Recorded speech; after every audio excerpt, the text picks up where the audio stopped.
Assalamualaikum warahmatullahi wabarakatuh. Apa kabar sahabat semuanya? Semoga tetap sehat dan selalu dalam lindungan Allah Subhanahu wa Ta'ala. Dan sahabat semua, bertemu lagi dengan saya Hendra di program Sebuku Inspiring Like a Book. Dan kali ini kita akan ngobrolin tentang bagaimana caranya agar kita bisa menyelesaikan pendidikan, sekolah dan kuliah tepat waktu tanpa menyalahkan banyak hal yang menjadi rintangan di hadapan kita. Untuk itu, kita akan menyampaikannya dalam bentuk tips dan triks yang barangkali bisa bermanfaat bagi kalian. Tetap semangat dan terus enjoy. Selamat menyaksikan channel ini, Hendra Syah Official. Education, knowledge, books review, inspiration, interview. Hendra Syah Official. Assalamualaikum warahmatullahi wabarakatuh. Apa kabar sahabat semua? Ketemu lagi dengan saya Hendra di program Sebuku Inspiring Like a Book. Dan kali ini kita akan ngobrolin tentang satu hal yang juga merupakan hal yang penting untuk dibicarakan, yaitu apa kiat-kiatnya bagi kamu yang sedang sekolah agar bisa menyelesaikan sekolah tepat waktu, tidak menyalahkan orang lain, kemudian tidak juga menyalahkan diri sendiri. Nah, sebelum saya akan memberitahu beberapa tips dan triks untuk menyelesaikan sekolah tepat waktu, saya ingin memberikan sebuah ilustrasi bahwa menuntut ilmu merupakan salah satu kewajiban bagi kaum muslim dan muslimin, ya. Jadi apapun yang disampaikan oleh orang banyak tentang rumitnya, susahnya, tapi memang secara agama pun kita diperintahkan untuk menuntut ilmu bagi laki-laki dan perempuan, dan menuntut ilmu itu tidak gampang. Menuntut ilmu itu penuh perjuangan, dan juga menuntut ilmu itu penuh dengan kesabaran. Artinya memang orang-orang yang sedang menuntut ilmu adalah orang-orang yang kuat berjuang dan bersabar tanpa terkecuali. Meskipun dalam batasan-batasan itu tentu kita menghadapi banyak hal. Salah satunya adalah rintangan, keuangan, finansial, kondisi keluarga yang kadang-kadang mungkin pendapatannya berubah, dan lain sebagainya yang menurut kamu akan menjadi sebuah pemicu. Tapi pemicu itu sebenarnya perlu kita telaah. Apakah sebabnya dikarenakan juga termasuk karena kita yang sedang belajar, ya bisa jadi diserang oleh rasa malas, atau memang ada hal-hal yang kadang-kadang tidak bisa kita selesaikan dengan baik. Sahabat semua, menuntut ilmu itu bukan hal yang gampang. Kita tahu bahwa menuntut ilmu membutuhkan sebuah perjuangan. Lalu bagaimana caranya agar bisa menyelesaikan semua yang saya sampaikan tadi dalam tip and trick ini? Pertama, bagi kamu yang sedang sekolah, terutama kuliah, harus menerapkan manajemen waktu yang baik. Pertama, bangun pagi jangan telat. Bangunlah sepagi mungkin. Pertama kali, kenapa harus bangun sepagi mungkin? Karena ide-ide kreatif itu banyak muncul di pagi hari. Dan bagi kita, muslim juga wajib menjalankan sholat subuh. Tentunya orang yang bangunnya telat, banyak hal yang tertinggal dalam kehidupannya. Bangun lebih pagi membuat kalian bisa melakukan banyak aktivitas. Karena rentang pagi sampai dengan aktivitas, rentang subuh sampai dengan aktivitas paginya, ketika jam kerja dan jam belajar muncul, itu sudah tenggat waktunya cukup banyak. Kalian bisa mengerjakan banyak hal yang terlewat hari yang lalu, kemarin misalnya.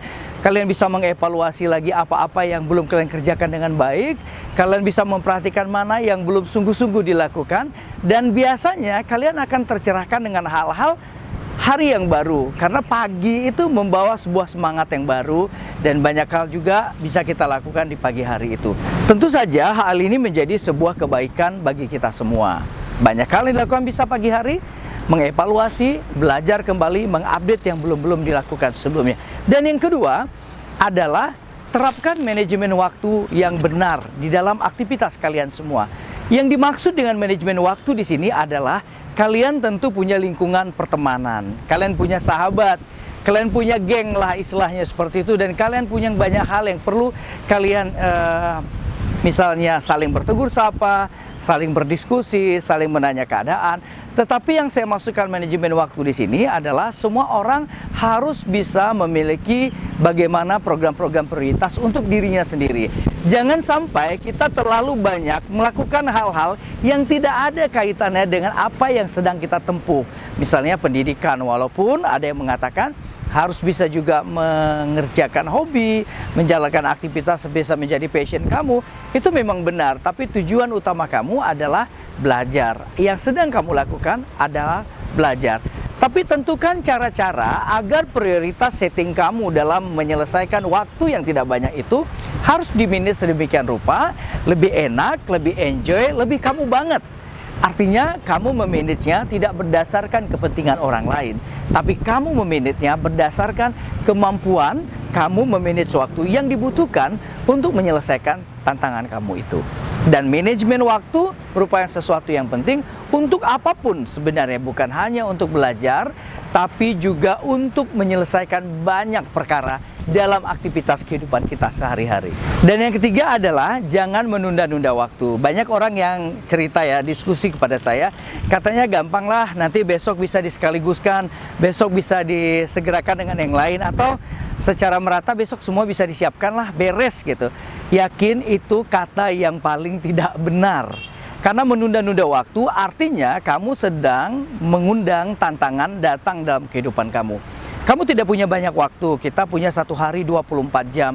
Dan dalam 24 jam itu banyak hal yang harus kita selesaikan. Mulai dari kuliah, beribadah, kalian yang pelajar akan belajar, berdiskusi, kemudian menyelesaikan banyak hal. Dan kalian punya waktu untuk di rumah, dan punya waktu untuk membaca. Dan yang saya maksudkan jangan menunda adalah jika kalian menunda sesuatu, maka kalian juga akan harus siap menerima ketika tantangan itu juga datang akibat ditundanya pekerjaan itu.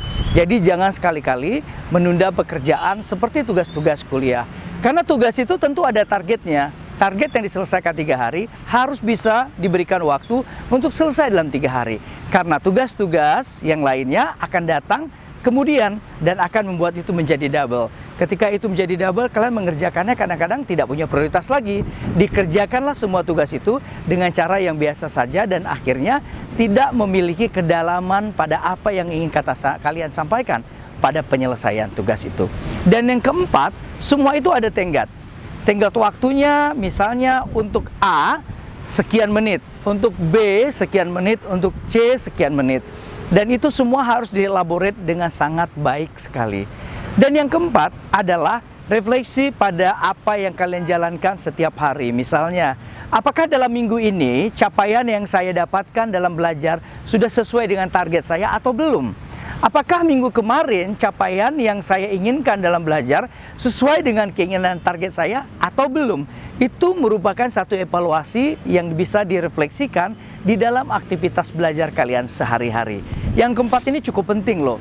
Artinya bahwa kalau kita terus menargetkan pekerjaan dengan cara perencanaan yang baik sekalipun, tentu butuh evaluasi. Dan evaluasi itu jangan selesai di akhirnya, tapi dalam ongoing proses kalian harus lihat di mana yang paling baik cara mengerjakannya dan waktu seperti apa yang paling cocok bagi kalian untuk mengerjakannya. Dan yang kelima, sahabat semua, adalah cara yang juga harus ditempuh, silaturahmi atau kerja kelompok. Di zaman yang serba terbatas seperti COVID-19, mungkin keterbatasan kita untuk bertemu tidak memungkinkan, bisa menggunakan aplikasi pertemuan seperti Zoom, Google Meet, dan lainnya. Ini memudahkan kalian untuk berkreasi dan bisa meminta pendapat orang lain seperti sahabat atau orang-orang terdekat, bahkan guru, untuk melihat apakah ini sudah benar atau belum. Dan yang keenam, dalam menempuh pendidikan itu butuh yang namanya kesabaran. Kesabaran adalah sesuatu perjuangan yang tidak menyalahkan orang lain ketika menemukan hambatan dan tidak mencari alasan ketika hambatan itu ada di depan. Anda yang memutuskan melakukan sesuatu, tentu Anda yang tahu risikonya. Dan Anda yang harus bekerja keras menyelesaikan semua tantangan itu menjadi zero problem. Meskipun nol sekali tidak akan pernah ada. Akan tetapi akan mendekati kepada sesuatu yang ideal. Walaupun Anda barangkali agak capek dalam menyelesaikannya. Dan sahabat semuanya, itu adalah tips dan trik bagaimana caranya menyelesaikan sekolah dengan tepat waktu. Bagaimana menghadapi problem-problem di masa pendidikan dan sekolah bagi kalian sahabat semua yang sedang sekolah atau yang sedang kuliah di perguruan tinggi ataupun sedang menempuh pendidikan apapun. Yakinlah ketika Anda menentukan target, maka Anda juga akan harus berusaha untuk mencapai target itu sampai selesai. Jika Anda sudah melihat itu sebuah tantangan, maka Anda pun diminta untuk menyelesaikannya. Jangan mencari alasan dan jangan patah semangat dalam hal itu. Never give up dan juga no excuse di situ.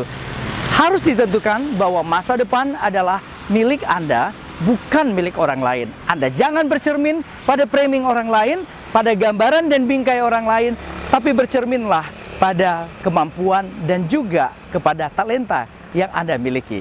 Itu saja tips and tricks bagaimana menyelesaikan sekolah agar bisa tepat waktu dan enjoy tanpa menyalahkan banyak hal.